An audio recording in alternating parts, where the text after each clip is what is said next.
I'd like to get started here.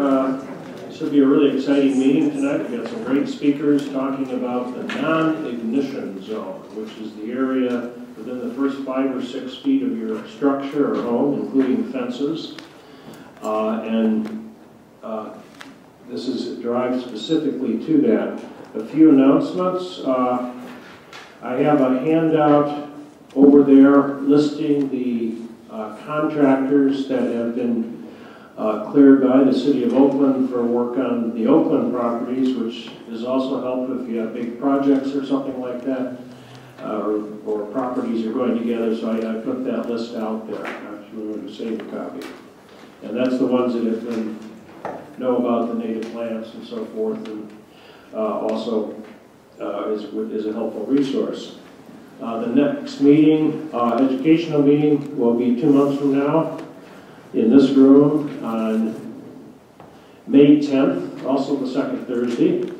And that meeting will focus on defensible space widely defined. In other words, beyond the non-ignition zone all the way to the roads or whatever, because I lump all that together and deal with what you look for in the fire safe zones, and how it differs as you get farther from the house. It depends on the kind of terrain and so forth and so on. There are notes.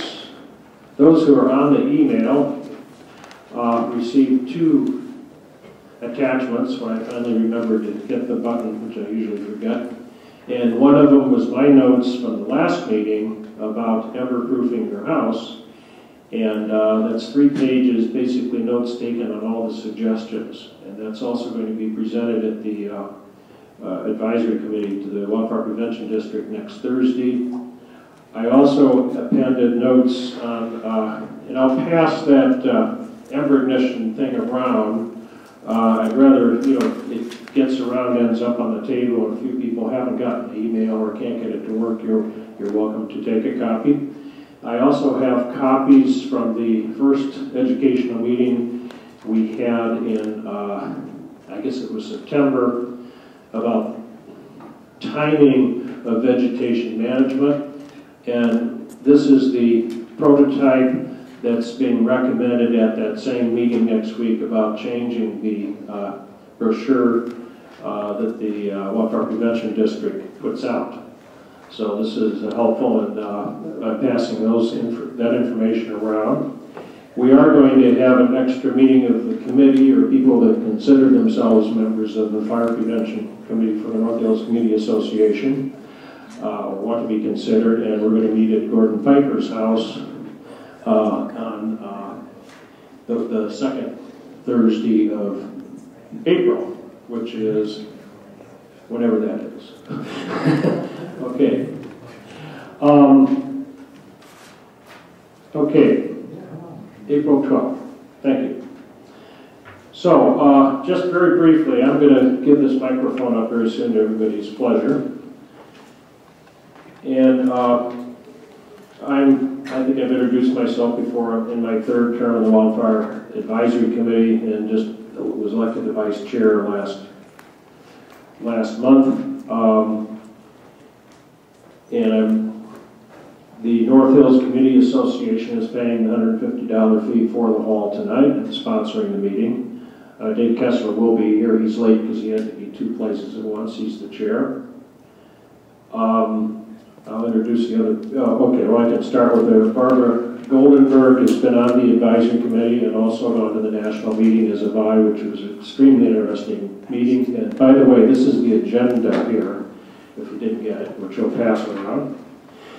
And then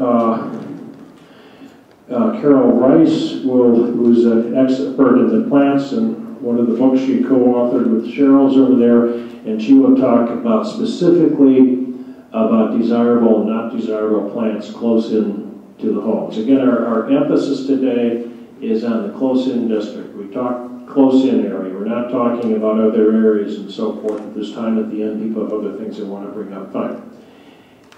And Cheryl Miller, who's the executive director of the Oakland Fire Safety Council, also co-authored the book, is going to talk more about the landscape issues. in that area. Not just plants, but other things that are desirable. We're going to certainly address the question of mulch, which is quite controversial. And Camille Rogers is here from the fire department to answer, because this is the inspection zone, and we'll answer questions about the inspection and also chime in. So we really want to have a lot of give and take on this. So we'll take it from there. Okay, let me start I'll start these things passing around while someone else is talking.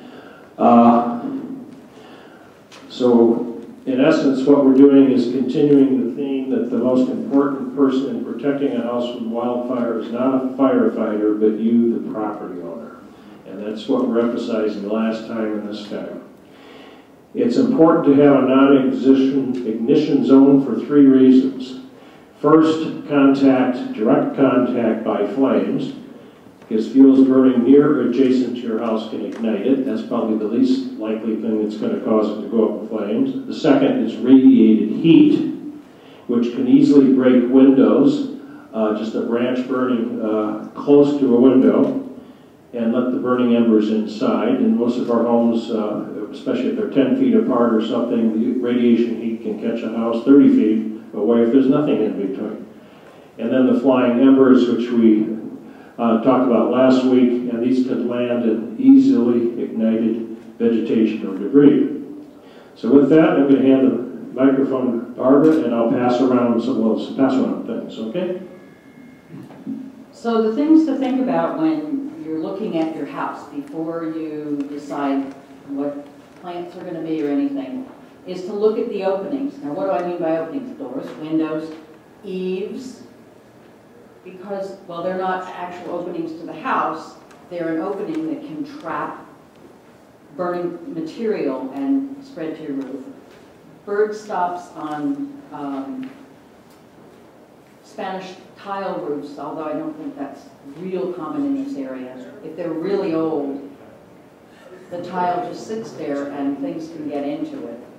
But look at the windows and think, okay, what could break this window? Do I have, if the fire's coming my way, fire's got a lot of wind in it, if we don't have a lot of wind, we probably don't have a big fire coming our way. Have I got kids' toys, garden implements, steel patio furniture, deck furniture that could be whipped up and burst through my sliding glass doors, my windows? So those are things to think about, both in what you put in those areas around your house at all times, and what you do if it is a fire day, and there is a fire. What do you put away? Pull your patio stuff, your things inside the house, get them so they will not get blown up and burst through your windows. Because once you've broken a window, broken a door, you're way more vulnerable than you could be in any other way. Same with your garage. One of the things they found that a lot of people, when they left in 1991, left their garage doors locked. That was not beneficial, shall we say. Right now, if you have a garage door to replace, steel garage doors are kind of the way to go. It's one less thing to burn, one less thing to catch fire, one less thing to transfer the fire that's out and about in your environment into your home. They're great because they're less heavy, less expensive, and last a whole lot longer to boot. So it's kind of a win-win. Paint, if you let your house get dried out, it's going to be more flammable than if it's got a good seal of fresh paint, or if it has stucco or, dare I say, aluminum siding. It melts, but it melts anyway. Windows, they say, goes back and forth. You know, double panes are safer than single panes. Triple panes, well, we probably have them in this environment. But if you have shears inside a single pane window, it doesn't. You risk that they catch fire just from the radiant heat coming through your window if a log or something blows under your windows. And then look underneath your windows, under these openings. Are there things there that will burn? And that could be the broom that you have stacked up against the patio door because you like to sweep and it's a nice looking broom, but it's made of flammable stuff. The mats that we put outside our doors. We should be buying flame-proof mats. We don't want to set our front door on fire by leaves and things accumulating and setting the mat on fire and then setting the screens and the curtains and stuff inside. Think, fire here, transfer of heat, opening, and what's right inside. And you can start to build how to look at that outside part of your house as it relates to what's outside if the fire's coming your way. I could be more specific, but I think does that kind of set the stage for how to think about this? Okay. Any questions on that before we get forward to the ignition areas? Okay. And obviously, firewood underneath construction materials. It's amazing how often you see this kind of stuff. And the leaves and the pine needles that blow in and on and under. Okay, and those are passing around.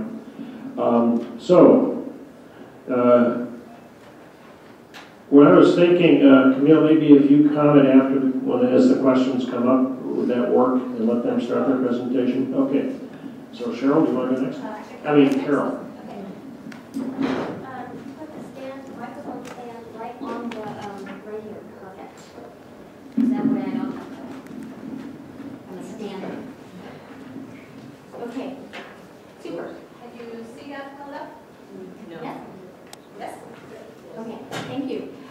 So I'm Carol Rice, and I have a background in forestry and have a master's in fire behavior and fire management. So I'm going to look at this also as a heat transfer kind of question and also from a plant question. So I'm going to give you a very quick review of previous talks in case some of you haven't gone to those talks. I'll talk quickly about the heat transfer mechanisms. Bob did a great job of describing the three ones. But I'll also talk about where these kinds of heat transfer mechanisms hit in a house. And also how long generally these heat transfer mechanisms last as far as a house goes. If you were a house, how long would it stay? And then real quickly talk about some of the house features that prevent ignition that we've already addressed. So the first one that Bob talked about is flame contact, and doesn't happen that often, but it's the one that we always see in the newspapers and on the TV because it's the most dramatic. And of course, it's influenced by topography. This picture shows how the flames are tilted, not only by wind but also by the topography. So that if your house is on the top of the hill, it's by that tilting, the flame contacts can actually touch the edge of your house. So that's a concern. Flames can be produced both by vegetation and by houses, so that's it doesn't matter the source. And the where it hits on a house is actually the vertical surfaces are most at risk. And generally, flame contact hits the higher part of the house, the mid part and the higher part of the house. So if you think about where your windows are, because your windows are your weak link, one of your weak spots, that if they're hit right in the middle of your house and higher up, then flame contact is actually something to be concerned about. And generally, flames last a very short pulse of high heat. It doesn't last actually very long. Embers is the new, we've been really focusing on embers as a fire community recently, and we've adopted a variety of codes to address embers. And we're finding out that most of the houses are being burned down through ignition of embers. The picture on the right is on a deck, and you can see that embers have landed on the deck and in between the crevices in the boards and ignited even in a deck. And this points to the fact that inside corners and horizontal surfaces are most at risk. So, and that's why it's important on decks being part of your non-ignition zone, that you really want to be careful about where your inside corners of your decks are. And if your house has a lot of corners in it, then in a strong wind, that will be where your material accumulates. And so pay attention to that. Even where your deck railing ends can be a place where embers will wedge.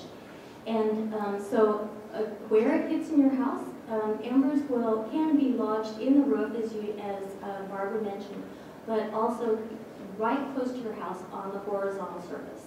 So that's one of the reasons why we're going to be really stringent about this non-ignition zone, because that's where an ember can land.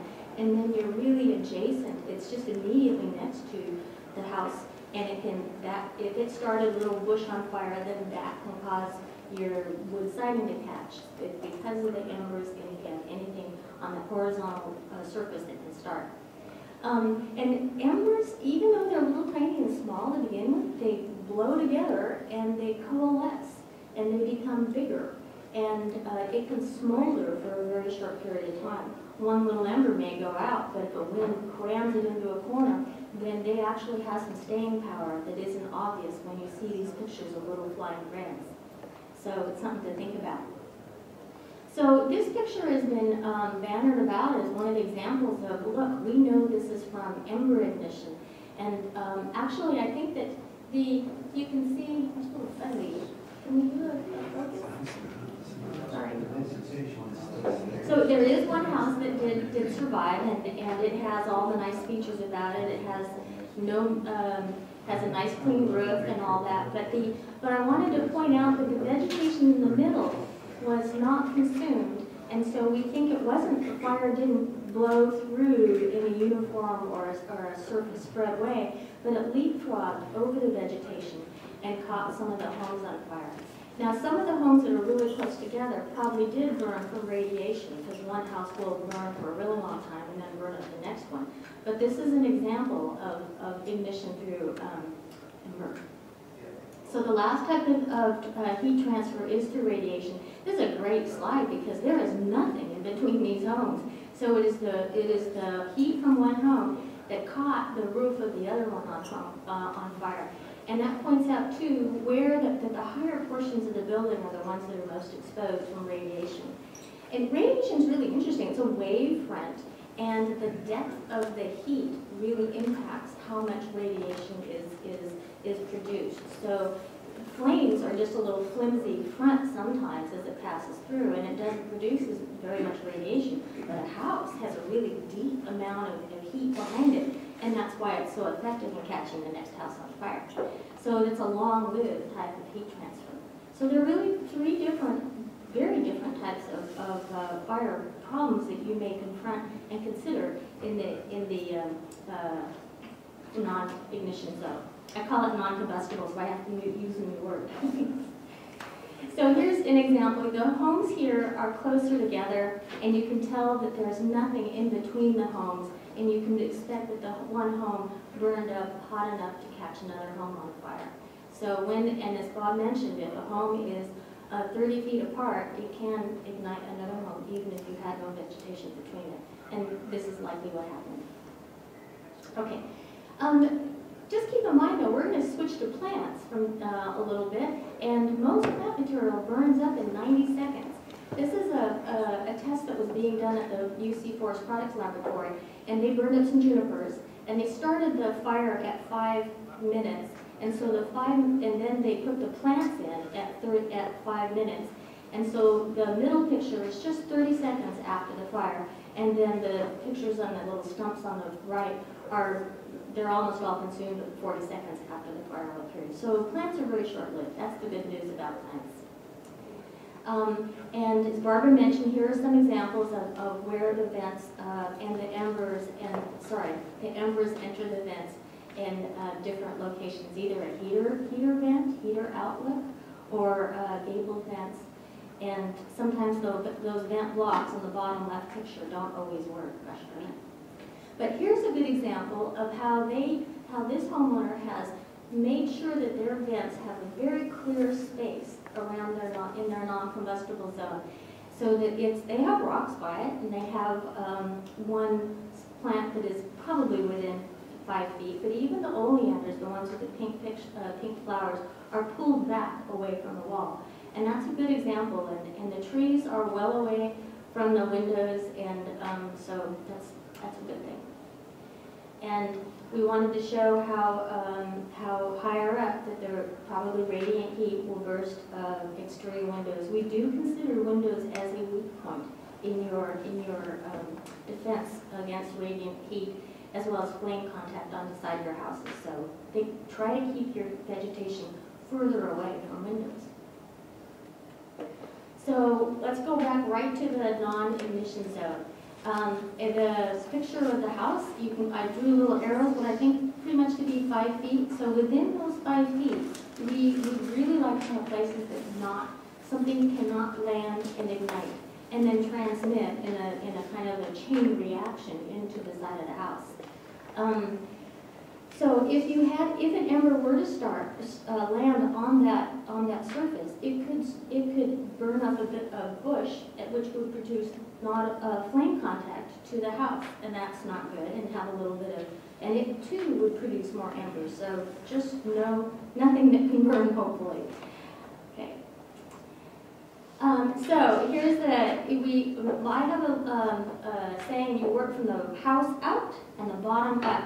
And probably this is the worst example of those. So I have to just share that with you. This guy did not get the memo. He put everything right next to the house, and it's cheek to jowl from the bottom to the top of. So just keep that in mind what not to do. Cheryl has a great icon that says a big circle and a crossover, so I'll put that on next time. So here's a better example. That this home has a lot of bare space. I would actually prefer that tree closer to the house, because look at the bare spots underneath it. There's a non-combustible zone underneath that tree, and that should be replicated closer to the house, as long as you keep cleaning up after that tree. So here's another good example of mostly non-combustible materials. On the left-hand side, they stuck some plants next to the siding, but it's again very pretty, but very effective as far as non-combustible goes. Okay. And another style, this is much more modern. And notice the liberal use of access. You have walkways and driveways that blend into your house, and that's a style that works very well for a non-combustible, non-ignitable area. So some of the good examples are we're going to promote the liberal use of inorganic material, little rocks or pebbles, stones, and that really works. So these are, again, good examples so you can train your eye what we were looking for. And then, of course, water is always a good thing. And even though we know we have to recycle it, be careful with it, but it is a good thing in terms of fire codes. So what can you plant in a non-combustible zone? So we are looking for things that you can maintain easily, and some examples of that is, an herb garden. Something that you regularly harvest right next to your house. It'd be fine. The only exception is perhaps rosemary or some of the things that are woody. You have to not have any dead material in that, and almost anything in a pot. I worked with a community up in Silverado, and we instituted a non-combustible zone, and at first the homeowners really kind of resisted it, thinking it would be ugly. In fact, that's their picture of the good example where the vents were all clear. It's from Silverado. And they realized that anything in a pot was acceptable, and now we have some lovely examples of that usage. So that's something to keep in mind too. Also, consider that you should have things that you can easily rake under, because we're going to be really looking at that horizontal surface. We want bare dirt, if at all possible, and so something that you can rake and maintain. The typical foundation planting that you see, which is a hedge underneath your window, it's hard to rake under that. It's hard to maintain under that. So that's something to maybe you want to thin out those plants just so that you can maintain the material underneath it. Trees are okay. They're okay if the ground is kept clean, like the picture I showed you. They're okay if the branches start really high. That's important because we don't want that connectivity from the bottom to the top. And it's okay if the dead material is gone. You have to be careful about that. And it's okay, of course, if you meet the code, you have to be 10 feet from the chimney. So here are some generalities. These plants are, they're good, we like, have a mineral content. And they generally are gray if they have a mineral content. And the mineral causes the fire, the plant to not burst into flame, but actually ignite in a smoldering kind of way. So there's not much heat output. So a mineral, if the plant is gray, probably it's good. If there's little or no dead material in it. Some plants, over time, they hold on to their dead material, and that's not a good thing, because that means that you as maintenance folks have to break it off. Otherwise, it's going to add to the fuel. And dead material is a rule of thumb, is 10 times drier than anything that is living. So that's a huge take-home message, get that dead stuff out. If you want to have a leaf that's really big, because that's harder to ignite. So just like you put kindling, little tiny pieces on a fire to get it going, same sort of thing. Small pieces are bad. Big leaves are good. And thick, perhaps. And then an open, airy form is another good thing. And I think about that. The plant outside may be very big, but if you can see through it, that's pretty open. So it can create a feeling of volume without actually having a lot to it. When I did my master's thesis, I'd have to cut down bushes and chop them into pieces and put them in a bag. And it's amazing how big a bush you can put in a grocery bag. So think about that. If you were to chop everything up and put it in a bag, how much would it fill? And if it doesn't fill very much, that's a good plant. If it's really a lot more volume to it, pick another one. So here are some examples. And I took some plants from my yard, and some good examples are cyclamen. And as Cheryl pointed out, it will generally go down to nothing by the time the fire season starts. So that's another good thing. And in fact, cyclamen's a bulb, and almost all bulbs are a really good thing to put in your non-combustible zone. This is naked lady, agapanthus? Amaryllis, thank you. And so all the bulbs are a really good choice. And I have a variety of succulents in my yard. I love succulents. And they're really hardy, and they can look very tropical, but really focus on succulents.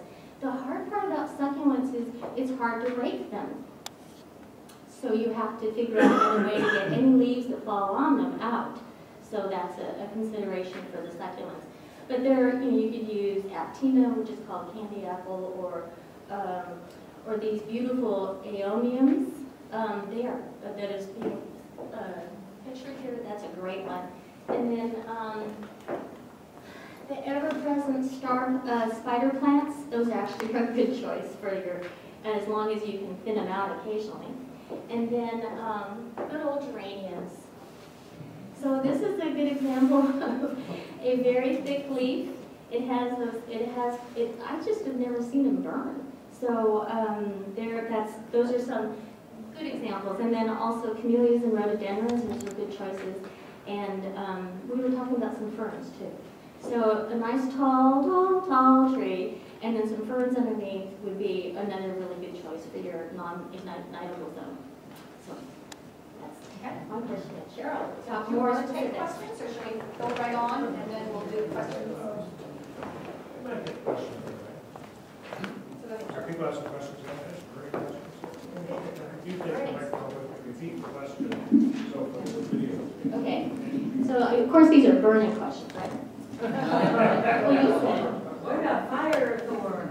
That was one. Also known as Pyracantha. hierarchy. Yeah. You're serious? Pyracantha? I just thought Oh, about okay. that's the word. That's a good question. I love that. Yeah, what about hierarchy? So it actually doesn't have too much dead material in it. It has some oils. It's hard to maintain because of the thorns. And the other big thing about it is, what is it growing on? Because typically the fire plant out here needs some sort of support. Is it on a wooden trellis? Is it on a wire trellis? So that's the big thing with fire panthas. What's its support? Now, if you have it on a wire support, you actually can prune it. I prune my dad's every year. I have to go back, and that's what I have to do. And the berries will come more the more you prune it. So if you are taking care of a fire panther, you could keep it in a pretty fire safe, but you're going to want it on a wire, not on wood. And Cheryl brings up a good point about we mentioned what types of plants there are, but the structure of the plant is so important. And you can prune it to make it to be a desirable structure, so you can finagle a plant that you really like that isn't wonderful. Yeah, encourage whip it into shape that you want. Is that your answer question, Barbara? A few weeks ago, I treated our pyrocanthus. It was green 2 days off the plant, and I thoughtlessly put it on our little barbecue pit.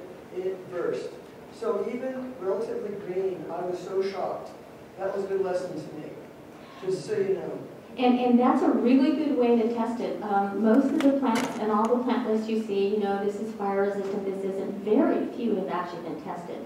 And doing your own testing over the safety of your barbecue or your fireplace, you can get a sense for it. So I now start every one of my fires with date palm leaves. Oh boy, there's something to that palm oil, So that is a good approach. I've read somewhere that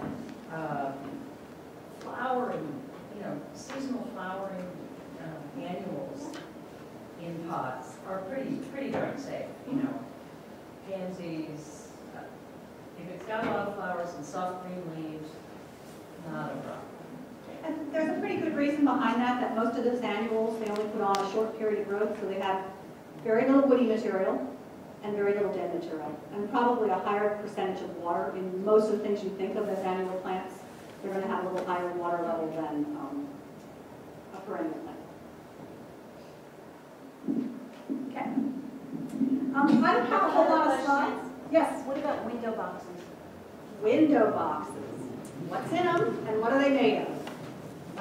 And you'll see me talk, I don't talk specifically about window boxes in mine, but I'll try to weave that in as I talk about some of the materials that I consider. So window boxes, you're putting stuff right in the most vulnerable place. So you're going to really want to make sure what's in it. I mean, I have them, but I know that they're really vulnerable. I have them by a single pane window, and you got to know that you're putting yourself at risk. Hopefully it's not by the kid's bedroom. So, yes, Bob? I think rosemary is the most widely used landscape plant in this area. It takes over so easy, it's so beautiful, and right back in Elmore, those areas, it's all juniper. There's many fire department, I know, call it basically a green fire can. Mm-hmm. Gas can, green gas can. Green gas can. You want to talk specifically about I will. I'll get there. And I actually have rosemary in the show, so you all can help me figure out why it's problematic. So as Bob introduced me, my name is Cheryl Miller, and I had the great pleasure of working with Carol Rice and Ken Blonsky on a book about wildland fire. My background is I'm a landscape architect by training. I did undergraduate work at the University of Virginia, where fire was just not an issue. It rained all summer, though fire is becoming an issue in Virginia. And then I came out here for my master's in landscape architecture at the University of California, Berkeley. And that was where I got an introduction to California landscape and fire. And I've been here since 1980, so I've been here a while. And I am licensed in California, and we actually had to learn about fire for our licensing. So landscape architects have to know something about fire, not always very much. But I got to work with a fire ecologist and a fire chief, and I've learned a whole lot more. So I'm really pleased to be here tonight and explain to you some of the things I've learned from working first on residential gardens. That's how I started with design build. And then I expanded to public parks and urban landscapes. And now those of you who know me, I'm working with the Diablo Fire Safety Council, Hills Emergency Forum, much more focused on bigger policy issues with wildfire prevention. But tonight, I'm really going to talk about my perspective of this non-ignition zone.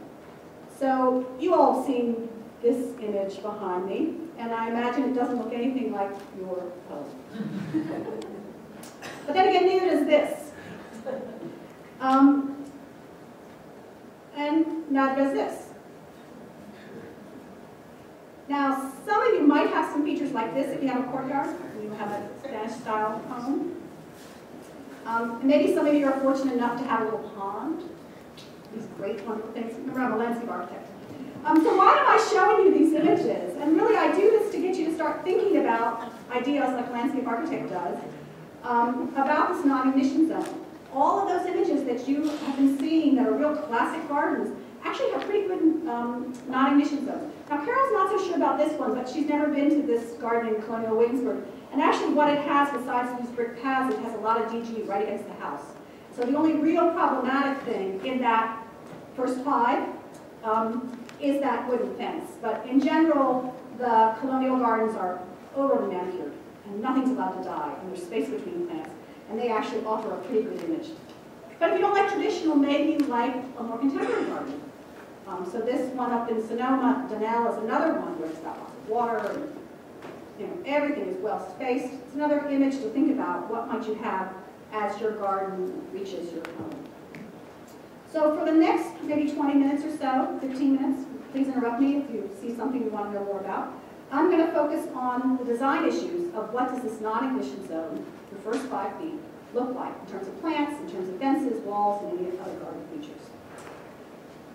So let's start first by, everybody's talked about the fuels closest to your home.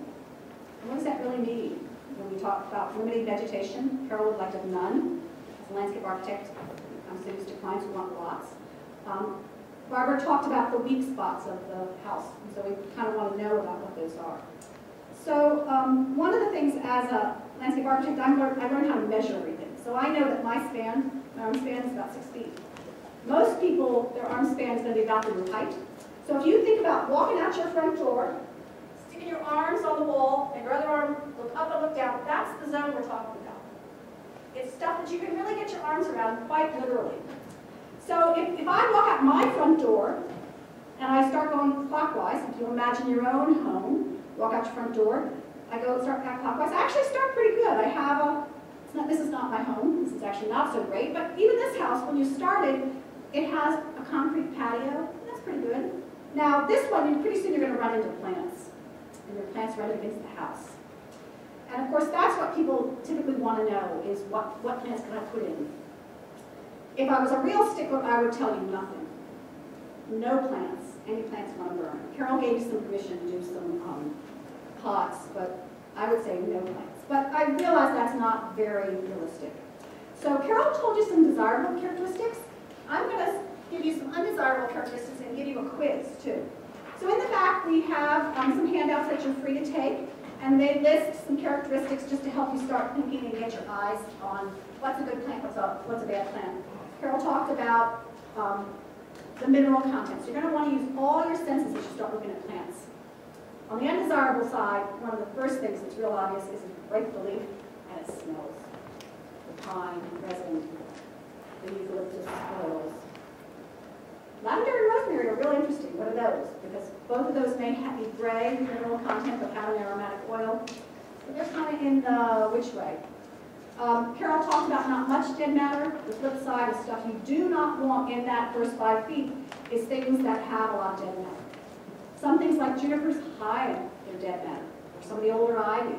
You have to look inside to see what's happening to it. As the plant is dying and growing again, where is it depositing that detritus? Does it decompose pretty easily, or does it hold all that dead stuff? Carol talked about thick or large leaves being good. Flip side is if they're teeny tiny leaves, especially if they dry out easily, they lose moisture easily, they're real easy to ignite. If you think about, starting a campfire, throwing in some pine needles, etc., those little thin leaves, thin needles are really easy to start. Carol talked about that open, airy form, and the flip side is if you've got a lot of fuel for the size of the plant. Real dense plant, lots of dead stuff, lots of fuels, it's not so great. So now I'd like to get a little audience participation.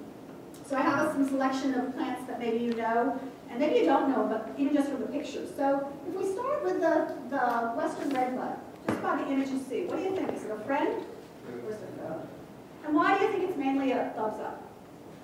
Airy space. You got it. That's what Carol means when she talks about the overall form. It's nice and airy. Even when it's in leaf, not in flower, it's really easy. So if we take that concept now to the Marguerite daisy, which is that shrub daisy, what do you guys think? Friend or foe? You know, but this is one of these balancing acts, because if you know the plant, it doesn't really hold much dead. And actually, inside, it's pretty airy. So sometimes you got to do a little detective work or know something about your plant materials to know whether it really is a friend or foe. And you kind of have to know something about how they age. That's the most important thing. You buy a beautiful plant in the beginning, you stick it in, and usually if you're like me, you stick it in, you forget about it, either it grows or it doesn't. And how it ages, you kind of don't always think a little bit about it. So how about the next one, which is a pineapple guava?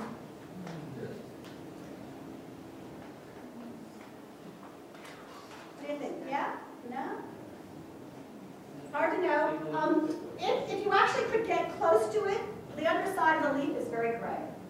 So that'll tell you something. If you don't know it, you know, it's awful hard to say. It's a wonderful shrub that we don't use very much, and it's got a fruit that tastes a little like pineapple. And they're really good. I always liked when we did our plant classes and we were around pineapple guava. It was that treat in the middle of the afternoon when we were wandering the campus, studying plants, kind of learn Latin names. Okay, so here's our rosemary. So what do you think about the rosemary? Too woody. I think it's too woody too. I think it's okay if you're using it as an herb garden and you're cropping it back and you've got just the new succulent growth. Or I've seen it exfoliate in the real old growth where it gets a big trunk and then just the new growth comes off. But you've got to figure out if you want to have rosemary, what are you going to do with it? If you want it for its herb qualities, treat it like an herb. If you want it for a sprawling quality like this, you know, keep all the dead stuff out. Yes? We got cited for rosemary Yeah, and I don't doubt it. by the fire department. I don't doubt it, because it is full of oils, and I've never seen it tested, but I would think if you took some through it on the grill, it would go too. Again, that's where it is. If it's against the street on a stone fence. So in this case, it looks like it's on a little brick wall, and it's on, there's some sort of rock or gravel below, and there may be lawn behind it. You know, again, it's going to burn, but where's it going to burn to? So it's not under your windows, maybe. So how about the crepe myrtle? You guys know that tree? Lovely, pretty area. Pretty area. It can have some peeling bark, so there are some things that are sometimes problematic about it. If you're from Virginia, you learn that these get whacked back hard every year, because that will help it bloom and really blossom. If you wonder why the crepe myrtles in the South do so well, it's because they whack them back solid every year. We don't do that out here. It's really interesting. I'm not sure how our crepe myrtles will do out here, but every time I go back to Virginia in the wintertime, they're all whacked back ready for the next year. How about I think in the East they often actually peel bark. They do. I mean, so you have beautiful, and it's fairly airy. Yeah, it's real airy, and it's got lovely colors, a mottled color. You can pull the bark off without hurting the tree. It's just one more thing to send your kids out to do. But again, it just depends on where it is and what's underneath it. But in general, it's a tree a small tree I love for small gardens. How about Olean? No, it's okay. No. It's one of the few plants that Carol calls an asbestos plant. Apparently, it cannot burn to save your life. So if you think about it, I mean, it has no habitat value. It ain't good for nothing. It's poisonous, but it's apparently as great as asbestos. Beautiful. So, beautiful color, real drought tolerant, easy to rake under, leaves like rhododendron, nice and thick and really hard to get started. Very little dead material. It sheds year round in a slow way. Don't do a big dump. So it's Don't use it to light barbecue. don't use it to light your barbecue. Right? Don't feed it to the dog. Don't feed it to the kids. I'm always amazed when people have oleander. Okay, so as I said that if I was a hard nose about this, then the non-emission zone would have hardscape and non-flammable, no plants. But I know that's not really realistic. So use these examples to think about how you can break up the fuel continuity and really focus on where your hardscape materials might be in relation to your weak spots, your vents, your big windows. One of the things that hasn't been talked about with windows yet is the larger the window, the easier it is going to break. The easier it is going to break. The smaller windows, the harder it is to break. It just has to do with that expansion and contraction as the glass heats with the fire coming towards it. The frames actually protect the window and keep that much cooler than where that center is of a large window. So the large, most of your big windows like sliding glass doors are probably going to be tempered glass, and that is less likely to break. But if it's not tempered glass, then you do have an issue. And I just say most of them are tempered glass because that's what code requires for big doors like the ones we have behind us. The other really important thing if you live on a slope is if you can use walls, even if they're little seat walls like this, more than likely this wall drops pretty far down below. That actually works really well to reflect heat if a fire should be coming up slope, and will give you a little more protection if your home sits pretty close to a slope. So walls as barriers are something that's talked about, and you should think about them as long as they are built of a non-combustible material, like a stucco or concrete. Talked a little bit about avoiding heat traps of decking. Carol's images and Barbara talked about decks catching materials. We also want to think about them as just areas that can hold heat below them. And of course, we don't want them really close to our homes. We don't have very many examples of metal decks or supports that are heavy timbers. Both of those are much better options than deck materials that are typical redwood sort of things. And then, of course, the big thing to think of is not just the stuff on top of the deck, like Barbara talked about, but also make sure you don't store. There's definitely don't store. There's actually wood underneath that top deck. That's where they store their firewood. It made sense to them. That's why they put the barbecue on the wood deck. Anyway, that's a real don't picture. The one down here is also a don't picture, that they didn't like the look of below and they wanted to screen the deck, but then they chose a lattice material that's very small members, released at night, and then they stuck a vine on it that can get dry and dead, and it's like another.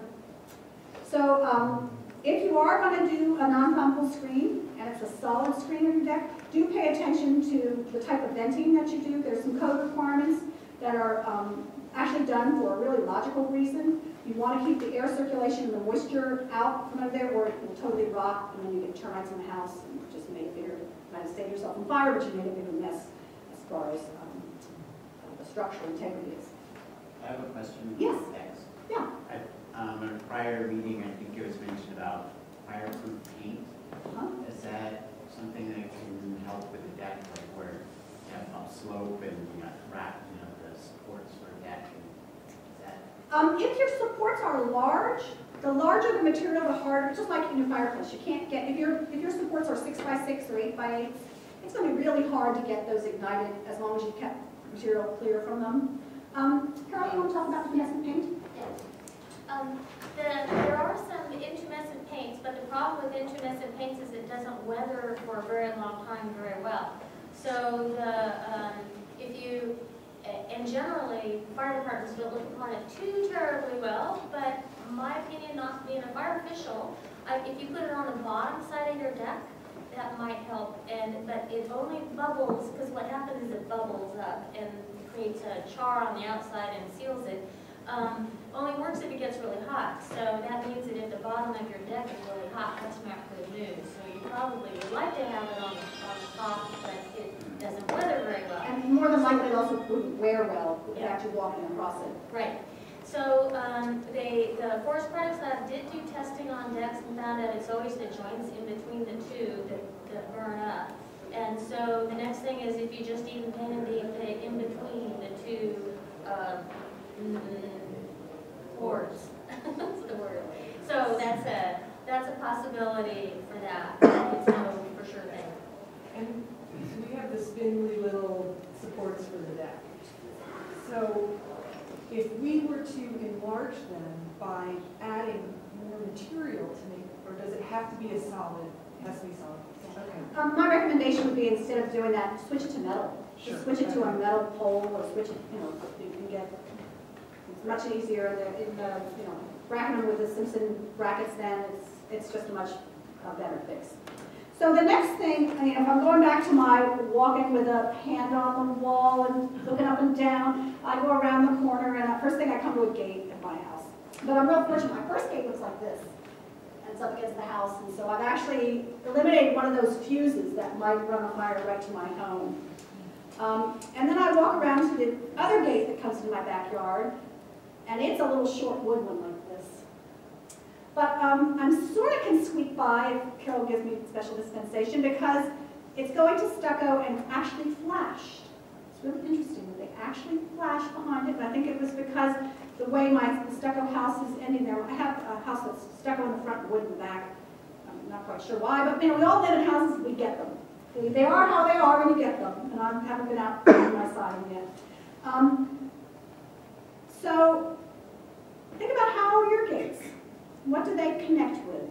Next time you're thinking about replacing your fence or dealing with your fence, there are a couple of things you could do. You could either switch to this, or you could actually make a piece like that gate that you can actually remove.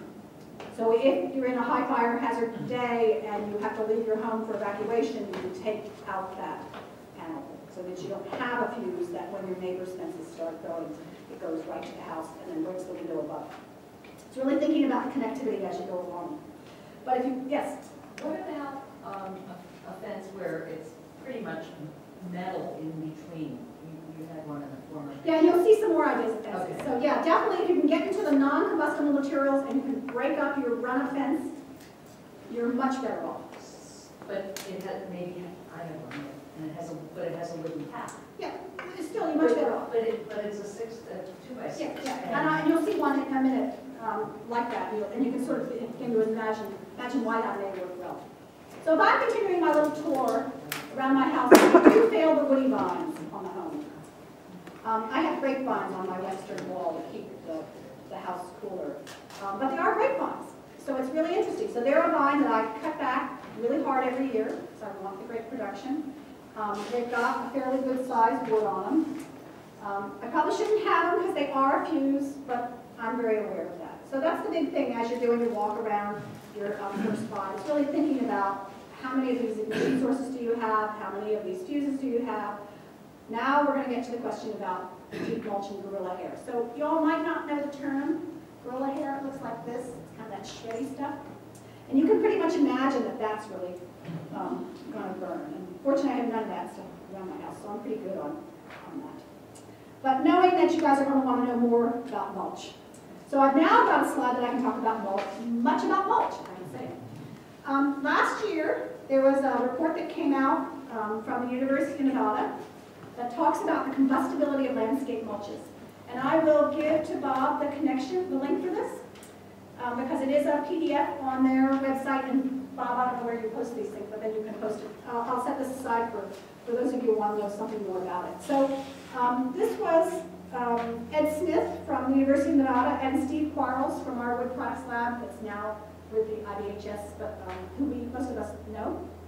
And they looked at a variety of landscape mulches. So what they did was they looked at 2 to 3 inches deep of mulch in a variety of materials, and they gauged it then by temperature is this first color. The second color is the rate of spread, and the third color is the flame height. And I'll explain to you now, the ones that really failed, that's these 3, were things like shredded rubber, which I don't think probably many of us use around our home, but certainly around your kids' playground. It is a very popular product. It's a recyclable product, it's a good use of shredded tires. So you may find around your kids' playground that shredded rubber is used. And so it's really interesting to see how hot the fire can get. The rate of spread is not extremely high, but it's still there, but for the flame height for shredded rubber. Then they looked at pine needles, so that's pretty typical pine needles, 2 inches deep, 2 or 3 inches deep. And they looked at shredded western red cedar. So that's the stuff that ends up looking a little like soil, long pieces, smells wonderful. You can buy it at the Osh, and you can buy it at Lowe's, and you can buy it. Anyway, none of those worked. You certainly don't want any of that stuff anywhere in your non-ignition zone. I mean, I don't think you even want any of that stuff near your 30 feet. You want that stuff as far away as you possibly can. Yes? That's cedar, but usually around here you get shredded redwood. And Yeah, so now let's go to the pine. They didn't really test the redwood per se, but again, if it's shredded, what I think is happening is that you've got all that fine material, it's pretty easy to catch on fire. So I would say, to err on the safe side, they didn't test it, but I would say you're probably somewhere in here with the shredded redwood, and in your home ignition zone, I wouldn't count it as non-combustible. I would just be assuming you're putting out flames with that stuff. As much as a landscape architect, I like to spec 3 to 4 inches of any mulch. It's got all these other great things to do, but from a fire standpoint, I recognize that it's not all that great. So then the next ones, the things that are sort of in the middle, were the nuggets. So they looked at a medium pine bark nugget that ends up looking like this. They looked at what is found probably more in Nevada than here, stuff that they call Tahoe chips. So it's a fairly pale bark. It tends to be a thinner, a little bit thinner material. They looked at it with fire retardant. So they actually applied a fire retardant. You can buy a product that has the fire retardant in it. They looked at it, well, I'll stop there. So those are things that are a little bit better. The bigger bark materials, they're not putting out the same rate of spread. But I still wouldn't want any of this stuff underneath my kids' windows or right near my front door. Now, the things that got down to a little bit more central were a single layer of these Tahoe chips. Not an inch, not a half inch, not a quarter inch, a single layer, which is not really going to do much for weed control. To me, as far as I'm concerned, you're better off bearer rather than a single layer. And then they also had a proprietary product that they tried that was composted wood chips. And they give the manufacturer's name here, really heavily composted wood chips. And they said the interesting thing about this product is it did raise in temperature, but it really didn't catch fire. It smoldered and pops and stuff, but it didn't really catch fire. And so those were the only 2 products that they would really think of having near your home. And as far as I'm concerned, you really shouldn't have any of this stuff in your home ignition zone. So in that 5 feet, you're going to want to go to another material. So moving on to what material might you use near your home. And certainly if you can use rock or brick or stone or concrete, or if you've got the luxury of water, you're much better off having those types of materials near your vulnerable doors and windows. If you live in a wood house, especially if it's sided with a fairly straightforward wood siding. The board and batten sidings are much harder to get embers into the cracks of, but if it's a pretty standard joint, that just butts each other, those joints are pretty hard to keep closed. You can go around and caulk them and improve it, but you're much better off if you're really into the non-flammable. The other things that are non-flammable, of course, are wire and metal. If you live in a house that stucco works, it's a great product. You're going to want to recoat stucco. Really pay attention to getting a decent coating on it. And of course, the beagles don't burn, so you can always stick a few dogs in that house. So we do know that we like wood, and we've talked a little bit about having better wood and worse wood. And certainly, the smallest sizes, like the trellis, like the lattice, thank you, is going to be more easily ignitable. If you've got fairly large size members with air around them, you're much better off. They're harder to ignite. This fence is kind of an in-between, but it's still, it's a fairly chunky material. So there's start talking about your cabinet materials. Some people also ask about, what about these recycled plastics? And they're a real iffy, depends on who you're buying it from. Some of the recycled materials really lose structural integrity as soon as they start to heat up. And the last thing you would want is your deck to start collapsing on you from a structural standpoint, if you're trying to get out of the house, or if a firefighter is actually standing on it trying to defend your house. The materials also have an incredibly different flame spread rate. You really have to know then what your material is. And I'll talk a little bit more about those plastic materials and where to get information in just a minute. Some other things to look at, alternative methods, are things like living fences, where the dead material just isn't there. They're sheared off. This is a production, so these are people that really want to have green and have a reason for it. This is an interesting product that's got succulents basically growing on it, and I'll show you the material in just a minute. The other thing we need to think about is if you've got arbors near your home, certainly that there's a certain charm to having vines on arbors, but think about maybe doing them out of metal, making it more sculptural, less vine. If you've got vine on them, would be real careful about what vine you choose. There are some that die to the ground every winter and then come back, so that you're only getting an annual growth, the clematis or muslin. Not the evergreen, but the perennial clematis. There are also a lot of new types of metal screens that are available. So the green screen that you saw the succulents growing on is basically wire, and then stuff grows in between. This is probably a custom-made screen, but it's all metal. And just any of those were much better than having the lattice. And especially the lattice like up here, where the outer edges are not capped, because those are going to really dry out.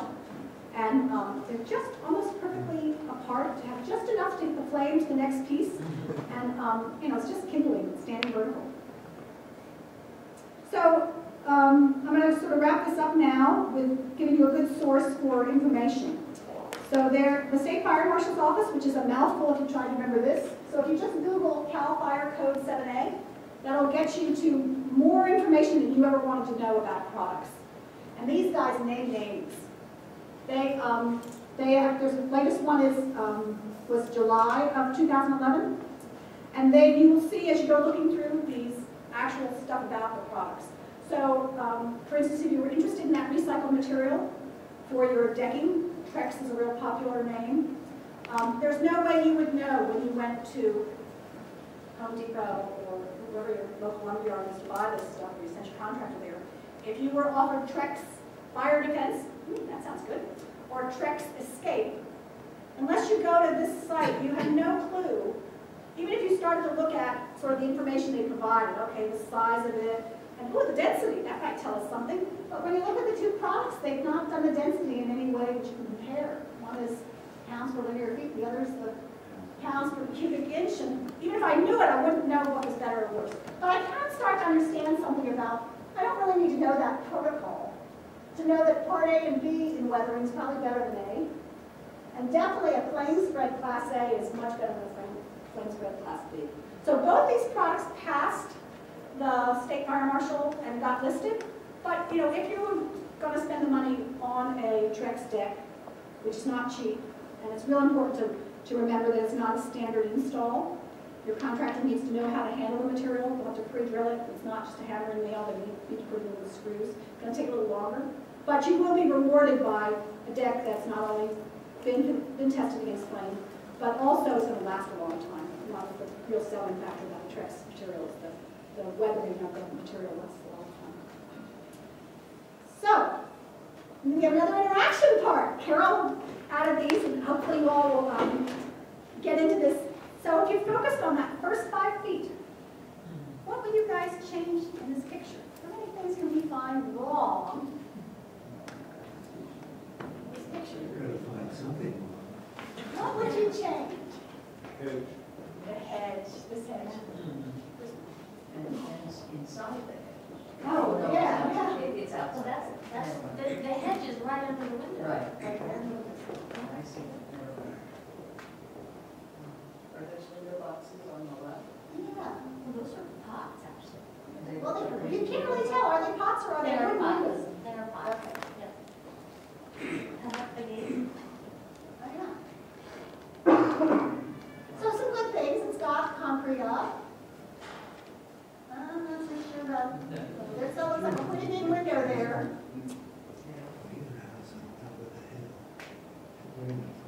I like the pots this side, but the other side looks like wooden. Near the car. Near the car. There's a wooden fence. Yeah, that's a wooden fence and gate that runs right to it.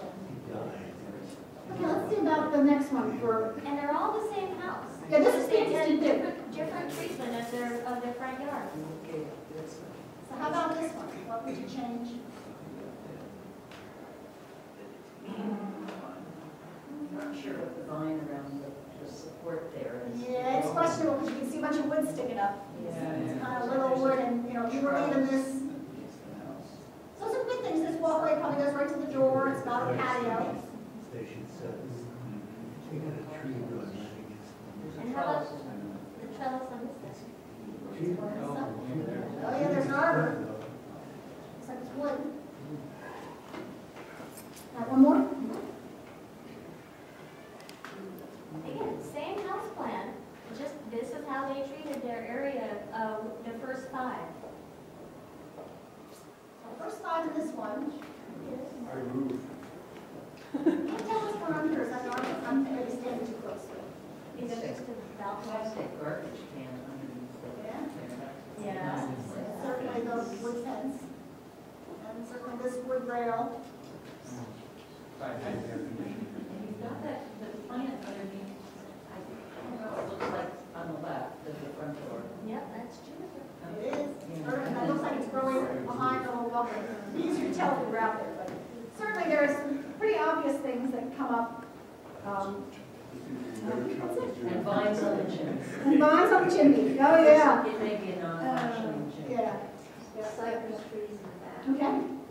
Well, thank you. So we're here for questions. I've heard that mulching in our climate doesn't make any sense anyway. The intended purpose of keeping the plants moist and so forth. So, My feeling is that it works great as a weed control. That's one of the big things that you do. It puts a little organic material back into the soil. It does keep the soil cooler. And I think in our driest time, it'll help hold a little moisture, but we don't have that many really dry periods. But a big reason as a landscape architect we used it in all our jobs was for maintenance purposes. It just kept the weeds down. But, when fire's a bigger issue, then it's another concern. Yes? We have the recycled decking material, and the space between boards and the space between boards where it meets the house constantly fills with debris from the trees. And I clean it out, but it fills up again immediately. I'm tempted to at least fill that space where the deck meets the house because it's filled with pine needles, Right. with some kind of caulk. Yes. Right. That's what I would do. That's And, what I and do. did they flash? The other thing is if they didn't do slide metal flashing in between, I'd start with that and then caulk it. Okay, it's stucco, so. It's would stucco, I- yeah. Would the flashing you would see on top of the stucco? Yeah, I don't know if it's stucco, no, I would assume. But this is Until not I a bad assume- idea, I'm on the right track. Yeah, I think so. Just Okay. fill the stuff with a silicon salt, Okay. silicon caulk. Yeah. One of the two. Go ahead. Lee, Yeah. what would you think, as a fire safety procedure, of cutting down trees and chipping them and laying chips on the ground? How would you vote on that? Go ahead. This is right beside your house. Not mine, you see. For me, it's very different if it's out 300 feet or 100 feet or 30 feet from a home. Because again, it's doing a weed control piece. But if it's right up against your home, I wouldn't Well, do in this it. case, it's not against any building. Yeah. Yeah. As for open space, you're looking at what's going to come in if you don't mulch. Is the mulch working as a invasive weed? Well, would you control? consider that a fire safety procedure? I'm interested in your opinion. Yeah. I mean, it depends on, what trees were being taken out, why were they being taken out? Is the leaf litter? Is the leaf litter worse? Yeah. And you're dealing with just the wood chip bark, I mean, that makes a difference. my understanding is that the mulch that we put out in the, that's mulched, that's not a block product, but that's a mulch product, actually decomposes pretty fast. And so if it's decomposing, it's in there, I don't have a problem with it. But if it's right by your home, in that first 5 feet, I'd say no. Or any other building. Right, well, yeah, any structure that you care about. Yeah, Gordon. We have in our inspection forms 10 feet horizontal clearance between the kind of structure and then like trees or tree crown. And yet I see there are kind of homes where the tree has been kind of, the deck built around the tree, or trees over the house or decks, and a lot of these are passed during the fire inspection. I'm just kind of wondering what you feel in relation to the fire risk, or we've got, again, so many trees in a good part of the Oakland and Berkeley Hills, overhanging structures, and also these issues with a lot of whether shrubs or trees growing under the eaves, or improving, I guess, homes and inspections where you've got a tree growing right through with the deck. So the question was, has to do with trees near homes, or trees that are coming through decks. And I think the big answer is you have to look at each of the instances and look at the connectivity. So is there the ability for, if embers come down and light something on fire underneath, is there connectivity from shrubs or from tree limbs or from hanging bark that will bring a fire up through the tree into, under the eaves, into the home, into the attic area? So it's all, I think it's all part of a system. I can't just say, no trees within 10 feet of a home, because if the trees are well limbed up, then there's not a high risk of ignition. And Carol showed us a lovely huge tree, which was probably some parts of the branches. No, probably not, because it was high enough up. So if you looked at it horizontally, there was a tree within a certain distance of the house, but the branching was high enough that there was that air space between that could act as an insulator. So I think it all depends on how is it all put together. The leaf dropping then becomes a maintenance issue. But to say that there are no trees because they'll drop leaves, we know that the pine needles and the leaves and all the rest start rolling around when the fire comes anyway. So even if you had no trees in your home or in your neighborhood, stuff is still going to blow in. So it's a maintenance issue as far as I'm concerned. And that's why we all have green bins every week of the year to fill up with all that stuff. You don't want it on your property, then I guess you have property. So yeah, question. As I understood your answer to the deck issue, you were saying fill up the gaps with silicone or something. Just that edge. I wouldn't fill up all of the gaps, and I certainly wouldn't do it on a wood deck, because your wood deck will rot. But if you have, let's say, a Trex deck, and you're concerned about that gap between how the boards meet the home, then I would say filling that one space. You're going to want to make sure that you've got air circulation through almost all your materials that don't have wood or that could rot. So the fire and water are always a really interesting balance, and you really need to understand why some of the code things are the way they are, and typically they are because the code for water and rot and termites have been around and been thought about a lot longer than the fire stuff has been. Well, I was just going to comment that if you, it doesn't make much difference until the fire season comes, because everything is pretty wet up until that point. But if at the beginning of the fire season you just power wash the deck, you knock everything down, and it'll be clean.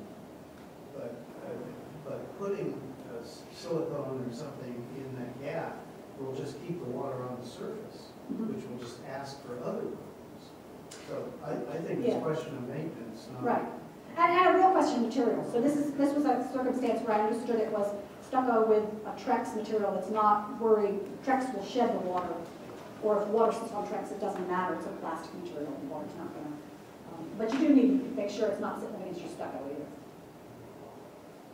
Okay? Other questions? No. I'd like to say a couple of things. First of all, You use the we microphone. have, I know you're especially instructed. this is very exciting because we have grown since the fire. We have education now, we have training now, we have exposure now, and now we're dealing with landscaping and building materials. The other side of that program is the inspection and abatement and enforcement. We're still pulling I would say the majority of the citizens in the assessment district along. Learning the maintenance of which you have, because the trees have been there before the structures.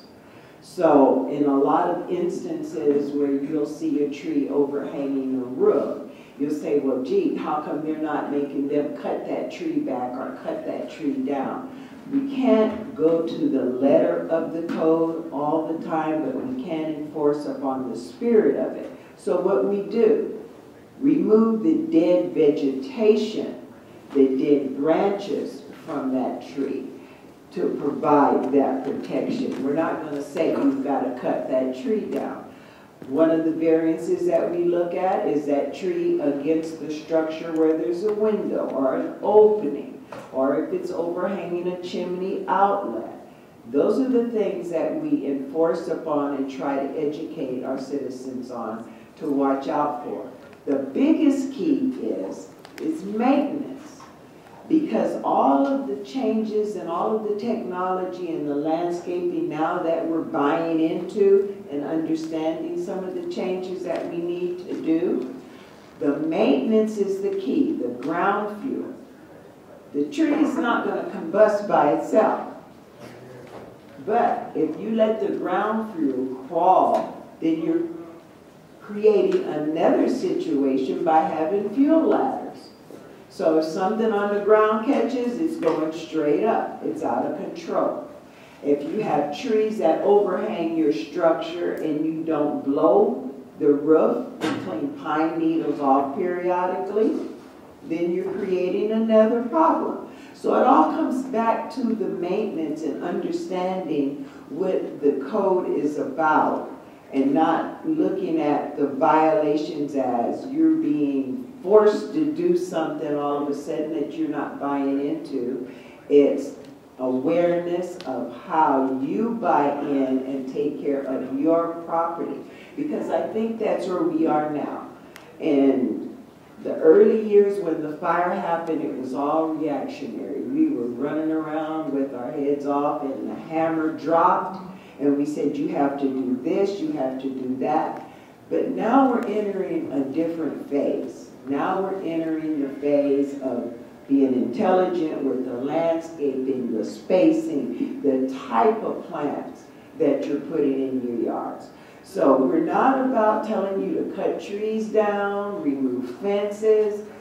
We're about education and making sure that the maintenance is there. So when you get cited for rosemary, it might be because that rosemary shrub is not maintained. There's no water source around it. We won't tell you to take it all the way out, but we will tell you to provide some spacing between the bottom of that plant and the bush, so you have some spacing for the ground fuel. So it's not just tearing up your yards and starting all over again, because the landscaping in the Oakland Hills has been there forever. We're the ones that are invaded. We've built homes in places that you could not even imagine. When you look at some streets like Hiller, it's pretty good. But you go to Thornhill, you go to Doncaster, you go to Marywood, and you're like, so we have a long ways to go. We have to realize that the key is the maintenance and being aware, and then making the changes. Okay? Thank you. Yeah, a few questions. Fred, do you want to comment about mulch? I know you've researched it quite a bit. Well, I mean, the paper that Cheryl had up was the one I had talked to you about previously. I use pea gravel, where I had problems with plants and using mulch. The pea gravel kept their roots much cooler. They actually thrive with pea gravel, where other mulches didn't work as well. But on a hill slope, what do you use? They talk about larger chips working, but larger chips roll. That's where gorilla hair is used because it stays in place. One of the other things you might consider is there's a soil product called decomposed granite. You may know it for walkways. And there are actually materials, it's sort of like cement, that you can use to stabilize that. So if you want a softer material than just concrete, which you don't obviously want on your slope, you might try decomposed granite. Now, depending on what your slope is like, that's not going to hold either. So, you know, I understand why acrylic hair is used a lot, but I think you just need to know that balance is that's one of the ones that's going to light. It's like fluffy, just like kindling, or just like starting a fire with like fluffy stuff. So I have a standard pitch. I enjoy native bees, and native bees are ground nesters, and they can't dig through the mulch. And so Mr. Bee Guy in UC Berkeley's world renowned for it says, really in your garden you ought to have about 50% bare dirt so that you can have habitat for our native bees. So just keep that in mind when you hear about mulching and should go everywhere. Well, you're putting our native bees out of a home, so just think of that. Yeah, another thing I think is important, remembering that the fence is part of the house for all practical purposes. And I know, like, we have a lot of mulch and it's all raked away from the fences, because underneath, that can be a source. And watering it to keep it wet can be a problem, because if you water the fence, you're going to get rot in the wood, which makes it much more vulnerable to fire. And also, we have a problem on the siding of the houses, some places where it wasn't sealed underneath. So mulch is now raked away from that siding, so that, because that's a place where you can get fire starting and so forth. Also, the amount of mulch you need, you don't need, you get really heavy things, there are hazards in that too. Yes, Gordon? Some people have used, thick mulch to kind of keep the weed growth down. One of the things that working in some of the public gardens, I see like in the botanical gardens, they're using cardboard or the wheat cloth and a thin layer of mulch maybe over that, so that you don't have to perhaps mulch it to death. And it may help with giving you more time if you have less weeds or less high weeds growing up, less of a fire hazard. So mulching perhaps could be a good thing to check out and maybe use in your maintenance. If you're not familiar with what Gordon was talking about, called sheet mulching, there's a group called Bay Friendly Gardens that's part of our waste management company, and they actually, if you go to their website, it's Bay Friendly Gardens, they actually have information about using sheet mulch techniques, which are a wonderful technique that you're not using as much mulch and you're laying down either cardboard or brown paper. There's a variety of things that you can use. And then they work better on a hillside slope too. As a landscape designer, how much the use of mulch, is it more aesthetic than it is for practical purposes? I mean, that's... I was certainly trained on it for a variety of reasons. Aesthetics were probably the last of it. It does give a sort of a clean look. The first one really was for soil and moisture, keeping the moisture in and keeping the soil cooler. The second was for reducing the amount of weeding, and since a lot of my work was done in the public realm that didn't always have the sort of maintenance level that a garden would, that was the reason that fairly thick mulch was. But I think a lot of it came in when California went through so many droughts and we were really working on water conservation. And I think that's where our use of really thick mulch, as I said, it wasn't uncommon for me to spec 4-inch mulch before I really started thinking about fire outside of it. Yeah. What about living mulch? Living mulch. What do you mean by living mulch? It's a very interesting concept. Plants, certain plants like sedums maybe, or plants that are spaced closely together in the shade of soil.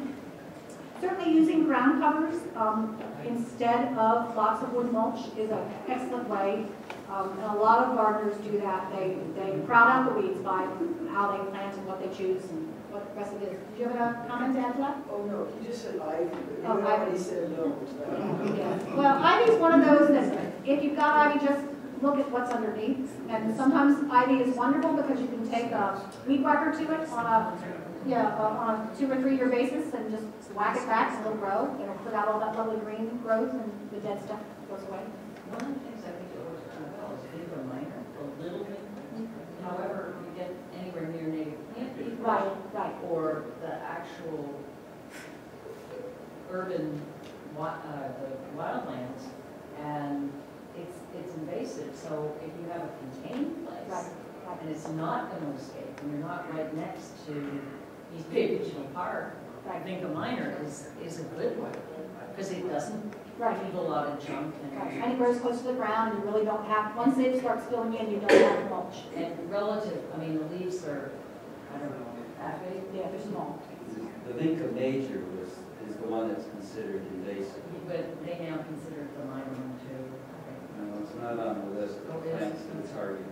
And I happen to have both. I happen to have both and spent 15 years trying to get rid of the Vinca major, and Vinca minor just stayed put. They hated it. So, but I don't, if it's on the list, yeah, I don't know. We'll check with I'm probably. the invasive pest plant. If it's not on their list, it's all right. Yeah. This is off the mulch topic. You hear every now and again that redwood trees don't burn. And I speculate that maybe they do, but they survive. I don't, but I Googled it and I couldn't find it. Redwood trees don't burn is the question. Okay, so the question is, do redwood trees burn? And the wood of the redwood trees is known to be inherently fire retardant. Pardon? Outer bark. The bark? Okay, so that's the wood. And I'm talking about live trees, I want to say. Okay. And the material that the redwood trees slough off, if you go into the deep woods, they normally have they develop a very deep duct layer. And most of the time it's fine, but after a very long drought, you get some very intense fires.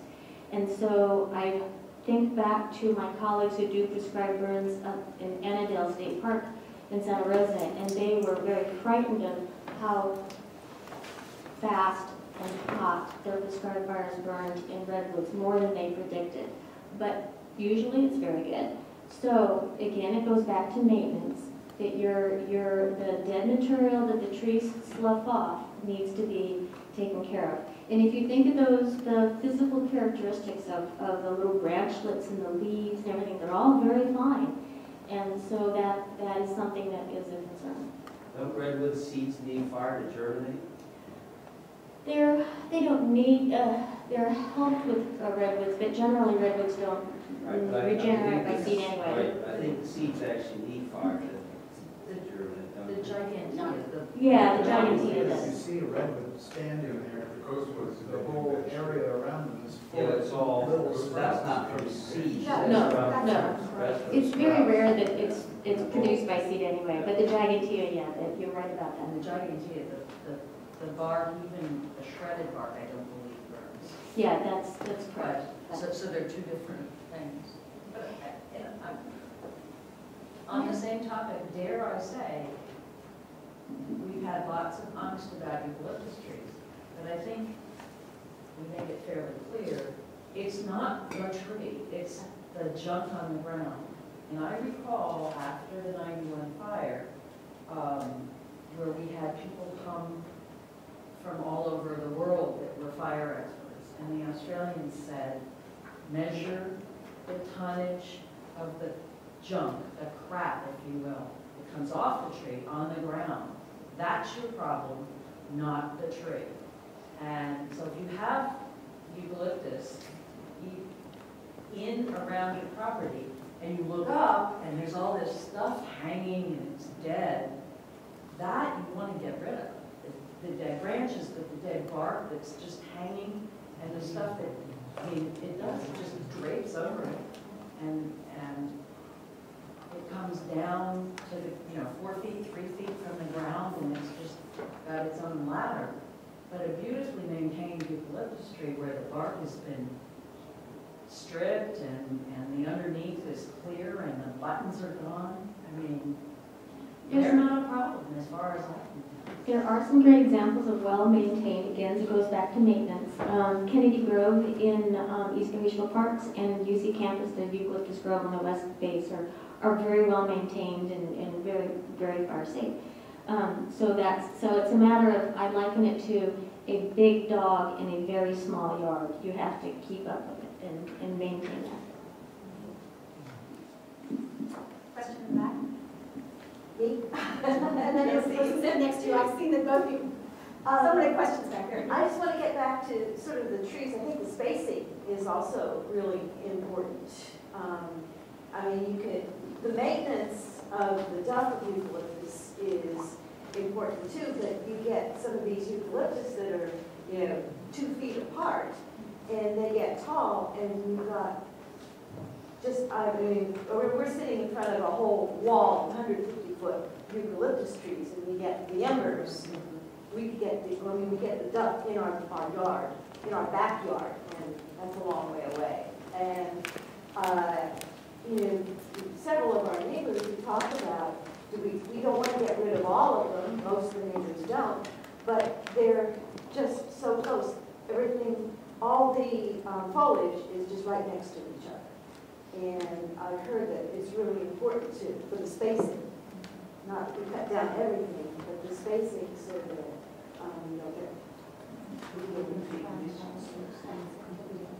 So I'm hearing a couple of examples. We could talk about the physical attributes of the fewer question.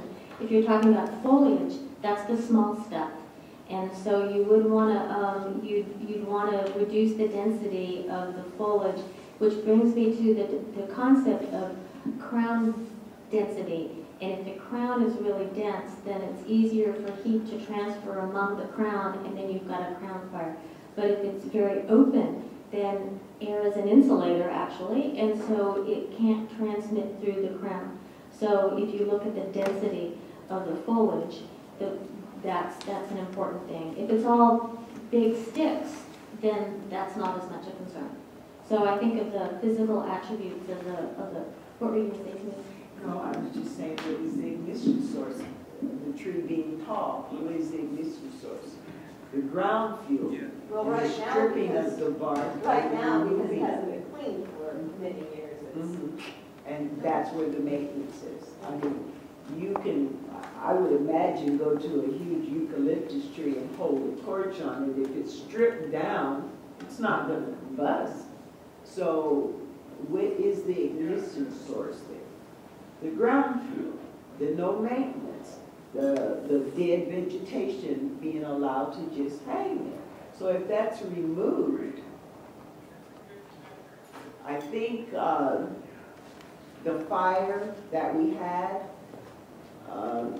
because of the unkept areas around eucalyptus trees in those areas, we have this myth that the eucalyptus trees are just terrible. We don't, number one, have the funds to remove large groves of eucalyptus trees on public land. And what would be the need for that?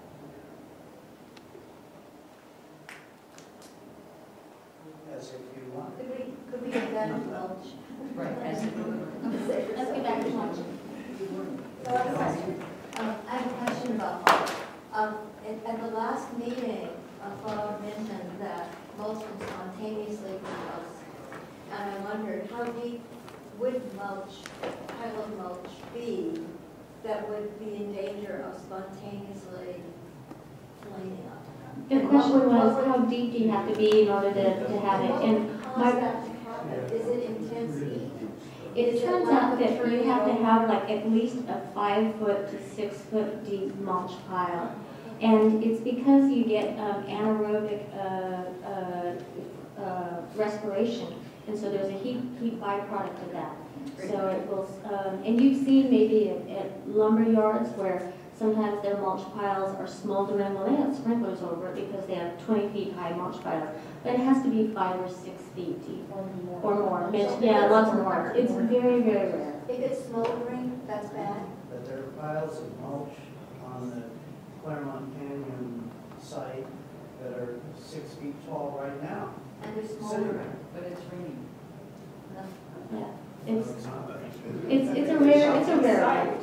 They should be cited. When you see Yeah, so- piles of mulch on private property, on public land, sometimes we have citizens that are overeager and they pile it there and then they don't spread it. Then it causes the city to hire out contractors to go out and deal and spread that mulch, but that is a hazard. And if we're driving along and we're inspecting in areas and we see on private property mulch piles that are 4, 5, 6 feet, you'll be cited for that. Well, do it. In a lot of those mulch studies, they end up having, you see flame lengths and things like that. Most of those mulch piles are combusted using a blowtorch. They've actually tried to ignite them with cigarettes. They couldn't. They would smolder, but they wouldn't burst into flame. So under most cases, they're rather benign, but when you have a wildfire situation, then you've got something else. I actually had a fire at my house many, many, many years ago. In Redwood, I don't know if it was Redwood or not, but in bark chips that were adjacent to the stucco house. And we had a barbecue, a little, hibachi style barbecue. We had dinner on and let it burn itself out, we thought. And when the newspaper was delivered in the morning, it tipped the barbecue into the mulch pile. And, an hour later we went out and it was smoldering, but it had caught the underside of the stucco. And the fire department came out and said, it's a good thing you hadn't left for work yet. So smoldering doesn't mean it's not spreading. To someplace else. I said I was at a Raiders game when the same thing happened. They dumped their ashes out when they left their barbecue, went to the game, and about halftime, all of a sudden the fire engines were descending on this parking area next to some trees, and there was this fire going from dumping ashes out. Well, most fires here are caused by us. I want to wrap up very quickly, one quick comment, okay? I wanted to thank the group here and Bob for organizing this presentation. I've been concerned in my local homeowners association because it's kind of like hear no evil, see no evil. They don't even want to talk about it, but I brought it up repeatedly at the annual meeting, and they said this past year, like, okay, yeah, they'd be open to a presentation. So I'm hoping whether we have the tape or more presentations like this and kind of get the breakthrough, and I encourage other homeowners to bring it to your homeowners associations, because I think you can make progress when you get through that kind of first layer of resistance, but I don't want to hear anything about it. That you get a little information, then maybe it gets some work done. Yeah. And I didn't introduce Ida Altis back. She's the coordinator for the advisory committee and so forth, and educational services. This is one of the things, trying to develop these materials to get the word out. As to the next meeting that I'm talking about, I don't think I came in late. We're going to have a committee meeting, if you will, at Gordon's house in April, the second Thursday, Thursday 12th, to discuss issues and directions and so forth. As to the May meeting, as I'm listening more and more tonight, I'm thinking, when we focus on the beyond, beyond the 6 inches and all that, that gets into a lot of disease issues, how far apart stick trees, when you go farther away, what about the steepness of the slope, what about erosion problems, you've got to deal with it. And I think that would also be a good time to focus heavily on French broom or Spanish broom in this area. We don't have Portuguese and Scotch. And techniques for that sort of, because that's the area where you've got that big concern and so forth. We might lump those together, I think, for that education, and I'll welcome ideas on speakers. And, because the farther away you get from the house, it's a little bit different what you're trying to do, which is, and then you get the roadsides are included in that, the dangers of ignition sources, roadsides, party sites, this kind of thing. Just a few things. One quickie, maybe you can answer this to me. When there's a bush, what's considered the multiple that's the flame height? Like if you have something underneath the deck, if you got it 12 feet I up. don't have anything under the deck. Yeah, you don't. You said it. I know, but you do. Yeah. But we always say the fourth of the height of the plant, so if plant's here, then give me some spacing around the bottom of the plant. And the other way? If the plant give you space around the bottom of it. And as far as the height, if the burn is like twice or. Well, I don't know what the flame limit would be on that, Bob, Yeah, okay. but, like I'm saying, the maintenance, removing the ground fuel and allowing that spacing around the bottom of a shrubbery, a plant, a tree. Or a vine. Or a vine. Yeah. I think Leroy said, to be safe, a minimum of 3 times the height of whatever it is that's burning. So if you've got a plant that's, even if it's got a foot or so underneath, and it's this tall, from there to the ground, the flames could be as high as 3 times the height of that. And he also said it's not the deck, it's what's on top of them and under them. These are pretty good. So, shall we adjourn? Okay, just to remind you, the, Earth Day. Okay. Saturday, April 20th. Saturday, April 20th. There are a few handouts, if you didn't were able to download them on preventing ember reduction, and the handout on the brochure for the wet and dry season being the change in the timing, and also for contractors. All right, thank you very much.